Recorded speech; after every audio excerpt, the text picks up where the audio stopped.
Yeah, I think most of my heroes have always been, rock stars. And going through the breaking that God put me through really made me realize that there's no heroes apart from God. I mean, God is and has been my hero. And when He put Christ on my heart and I invited Christ into my heart, that's when my life changed. Sometime last millennium, I was recruited for theater to come down to SMU from a small town in Connecticut. And that's where I met my partner, Jack. We formed Cary Pierce. I guess the rest is history. We just kept playing and playing and playing until we started growing out of Dallas and just did concentric circles all over the country. And next thing you know, we got signed to a major label. We were touring the world.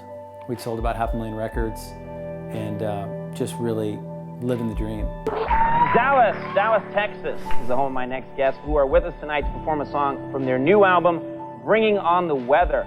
Please give a real nice welcome to Cary Pierce. Yeah, I'd say with all the worldly success that I had no gratitude for what I'd been given, and I really had no idea how blessed I was to be able to stand on stage and play music for people and the role I could play in people's lives. I just didn't take that seriously at all. To me, it was a take. I get to play rock star, and you get to play audience, and that's how it's going to be.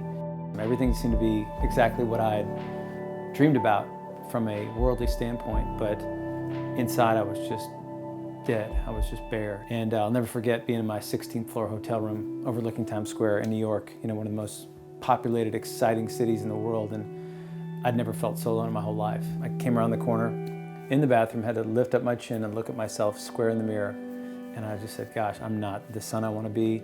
I'm not the friend I want to be. I'm definitely not grooming myself to be the husband I hope to one day become or the father I hope to one day become. And I knew just things had to change. I was on my knees, literally. I kicked my head back and I smiled and I laughed and I said, God, you've got me. You've been chasing after me. I've known it. I've known you since I was in junior high school, and you've been after me all these years. And it was huge. And I kept asking, God, what does this mean? What do I do? And I heard Him say, well, you need to learn about my son. And I asked the question, well, how do I do that? He said, you need to read my word, and you need to read my word with my people.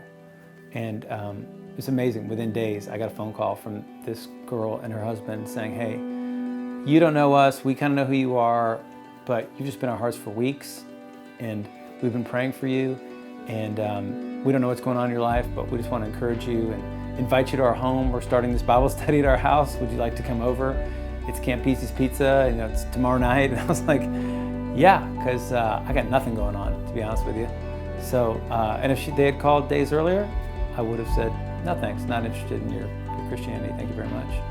And that group morphed into a Bible study where I eventually got baptized in a hot tub in Preston Hollow, and about 2 miles from here, and my life has never been the same.